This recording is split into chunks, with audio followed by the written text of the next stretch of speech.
My name is Marisa Cleveland, and this is my social justice final presentation titled, We All Have Different Starting Lines. Classrooms should be rich with diverse books. Gerwin de Hurtado and Gerwin confirmed that racial and ethnic diversity promotes active thinking skills and intellectual engagement. The need to develop an identity is critical in secondary and post-secondary years. A recent movement in the publishing industry has been to publish more diverse books, especially books for middle and high school students. This developing awareness makes more space to accept more diverse manuscripts from writers of varying backgrounds. This means authors with authentic voices should learn how to craft their stories well. Literary agents should find ways to connect with marginalized writers and represent them. Publishing houses should champion books that allow readers to see themselves, but also to see how others see them. And teachers should provide a balance of mirror and window books for readers. My understanding of social justice is this. Social justice spotlights the idea of a just redistribution of wealth. It's not charity, it's not forced taxation. It is the new and acceptable term for common decency. Here's an example. I have 2 pencils and am applying for a grant. You have 1 pencil that breaks because you're nervous and pressed down too hard. Do I enjoy the idea that since you don't have a pencil, you'll no longer be able to apply for the same grant and I will get it? No. I lend you my 2nd pencil. In my experience, those with the needed resources are the ones to support the frequency and rate of change. Given this holds true for most situations, then social justice means whatever the champion of a particular issue wants it to mean. Previous to this course, when examining my problem of practice through a social capital lens, it meant that networking aided in more writers realizing their dreams of being published. However, through a social justice lens, focuses on the ways in which marginalized writers are unable to connect with agents and editors through costly conferences and workshops. Institutionalized oppression is a common theme within any social justice forum, and I could go on in so many different directions when discussing how our education system promotes these macroaggressions, but for this presentation, I will discuss class in education. In my view, the public education system promotes the failure of children from underprivileged families, and that crosses all the cultural lines. Wealth, or lack of it, is not a cultural or gender issue. It's an education issue, though. It's also an issue where culture and power relations are the only defining factors. People in power decide if books written by marginalized authors are purchased or left in the warehouse. Policymakers decide whether or not curriculum reflecting an inclusive classroom is promoted or left as is. According to Chen and Hamilton, it's important to note that although a group may have high numeric representation of minorities, its policies or culture could lead racial minorities to feel alienated or undervalued. These types of situations may occur frequently in the real world, for instance, when schools fail to incorporate the perspectives of minorities in their curriculum. School leaders control the budget, the curriculum, and the policies in place, and they also control the measurement for success. But the immediate challenge is not in pressing through the budget to buy more books representative of a globally enhanced classroom. The seemingly insurmountable challenge is to cultivate marginalized individuals into leadership roles where the diversification of the leadership team will create inclusive policies, promoting the success for all students, not just those whose parents can afford it. What do I mean by this? An Onions article interviewed students at a working class school responded with an alarming awareness of the limits on their own equality of opportunity.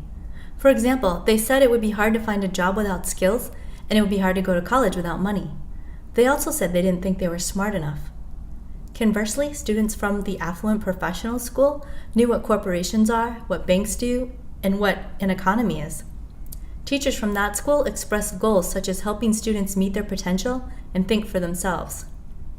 If teachers could find ways to get more diverse literature into their classrooms, then the discussions of developing counter-ideologies could occur organically. Continuing with the challenge of institutionalized oppression and getting diverse books into the classroom, Noguera's article, titled A Broader and Bolder Approach Uses Education to Break the Cycle of Poverty, examines poverty as a real obstacle to improving academic outcomes for poor children. The idea that poverty is an obstacle in children's learning and achieving is not new. Extant literature suggests poverty influences learning in at least 3 important ways. External support. Academic and social support is less available to students outside of school. Environmental obstacles. Adverse conditions influence students' health, safety, and well-being, which invariably influence learning. negative social capital, adverse conditions undermine the ability of parents and schools to influence the character of schools and ensure they serve their interests. What does this mean? Sociologist Annette Leroux researched and found middle-class parents provided their children with advantages to improve the likelihood of academic success, such as access to private tutors, summer enrichment camps, and homework support. A substantial body of research examples that the quality of life and the overall health of children in poor neighborhoods are substantially lower than for middle-class children. Even though public schools are often the most stable social institutions in poor neighborhoods, schools in high-poverty communities often function in isolation from other community organizations and agencies, like churches, social service agencies, and recreation centers. Policymakers and reformers must realize the effects of poverty on children's lives. Some strategies towards mitigating the effects of poverty include extending the traditional school day, enriching the curriculum through literacy development, and building community partnerships. Beyond the availability of diverse literature representing marginalized voices is the preparation of classroom teachers to handle the inclusion of marginalized youth. Even if teachers in classroom settings have the tools necessary, without a way to frame the conversation, any effort may have negative results. Daniels notes that within the field of teacher education, racial invisibility is the default strategy when dealing with diverse classrooms. That being the case, even when authentically authored books find a home in the classroom, the teachers providing the guidance to the students may fail to see the underlying significance of such a story being told. Based on my own background, I never would have considered myself a privileged researcher. But because I was raised in a country where education is not only accepted, but also encouraged for someone like me, I'm able to read and communicate in ways others may never comprehend. As a former language arts classroom teacher, working with students grades 6 through 12, my passion for putting a quality book in the hands of every child has never waned. By providing funding and books for children, my team is instrumental in delivering diverse, age-appropriate, not based solely on Lexile levels, content addressing a wide range of issues to engage new and established readers. Within the community, my husband and I are social entrepreneurs. We're dedicated to always searching for the best way to live life. Wherever we are, we prefer to buy local, support small businesses, and give back to the neighborhoods where we earn our tax dollars. We understand that our way is not the only way, and we believe in mentoring emerging authors with guidelines, not absolutes. When I'm at my best as a leader, I'm like a compass. The best version of my leader self is when I'm guiding others along unique paths, erasing lines, and exploring unknown territory to becoming positive change agents. One of the favorite parts of my life is how I'm able to empower others to explore solutions for critical issues that impact the betterment of their lives. I was born in South Korea and adopted and raised by white Catholic New Englanders. My mother provided me with dance, gymnastics, and skiing lessons. I was a cheerleader in high school, on the dance team in college, wrote for my college's newspaper, and entered the teaching field eager to be the literary magazine advisor and coach for the step team, dance team, cheerleading team, and even the strength and flexibility coach for a national diving team. This is who I am and how I perceive the world. So when I entered the classroom in Florida, it was almost incomprehensible to me that some students didn't get involved in any activity or participate in an extracurricular sport. I had no idea that a majority of the children could come to school hungry, be on free or reduced lunch, or not have food over the weekend. This was my bias. I didn't consider extenuating circumstances that would prevent them from engaging in the school community. But as soon as I realized this, my entire classroom shifted. Now I know better.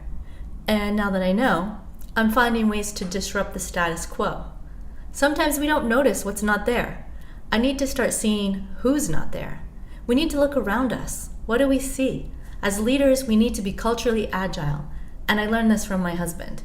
He taught me leadership is not a trait, it's a lifestyle. Change doesn't happen if you stay in your lane. Within the publishing industry, where sales dominate which authors get to tell their stories, the people with the money to buy the books are the ones controlling the numbers and ultimately controlling whose story gets told. Teachers understand the value of diverse literature, but with limited funds, they need to be aware of how to find and how to introduce more diverse literature into their classrooms and into the hands of marginalized and at-risk children to promote their love of reading. When marginalized groups are seen with equal frequency as the current default group in the elementary and middle school classrooms, then unconscious or conscious bias and microaggressions could be discussed with the same normalcy as current curriculum tackling topics most familiar with the default student. According to Ladson-Billings, African American students saw greater success when working with teachers with cultural competence and those teachers who lived in the school community with their students. This circles back to the initial problem, finding authors with the skill set to tell great stories about hard issues, including multicultural romances, broken families, economically challenged and responsible parents raising their children to be productive members of society. And once these books exist, teachers need a way to support a positive discourse about race, gender, and socioeconomic disparities. I'm still struggling with how best to incorporate and propose solutions.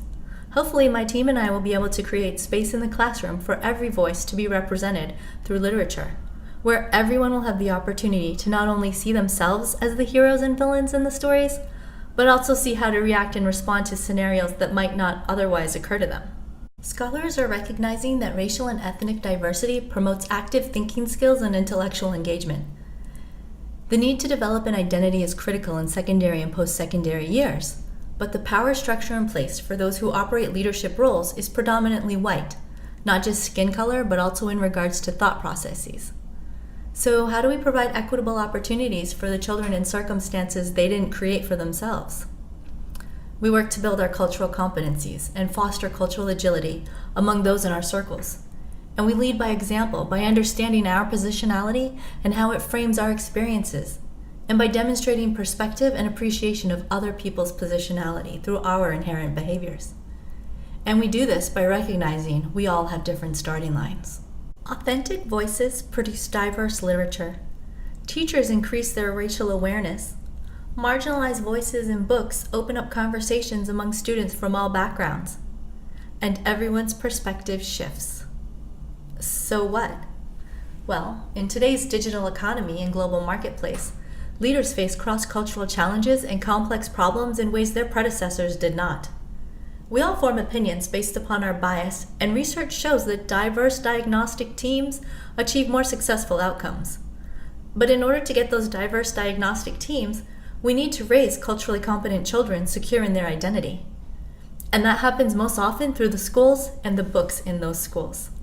Authentic voices producing diverse literature need to be recognized within classrooms with teachers comfortable enough to support and champion the marginalized voices.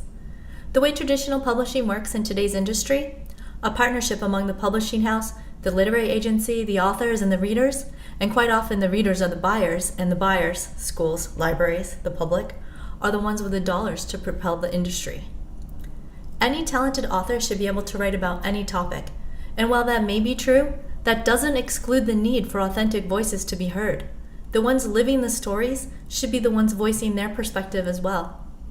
If the people in power, the people with the loudest voices or the most resources for their voices to be heard, decide to tackle racism in today's society, then more marginalized writers need to craft their stories well in order to find space in the publishing houses and find their way into the classroom. I'll end with my cultural agility poem for authors, but I feel this also applies to educators. As authors, we must learn to be culturally agile. We are not mermaids and vampires, but still, we tell their stories. We impose our beliefs and our values on our characters. We create the spectrum of right and wrong. As authors, we write about the world around us, about the people we observe around us, about the situations we observe around us, about the responses we observe around us. We look around us. What do we see? As authors, we are educating our readers. They read our words and learn. They read our words and feel. They read our words and think. As authors, we hold an enormous responsibility. Inside the pages of a book, we are building a society. Inside the pages of a book, we are operating a community. Inside the pages of a book, we decide who is locked out, who gets seen, and who remains invisible. As authors, we must learn to be culturally agile. Thanks for taking the time to view my social justice presentation.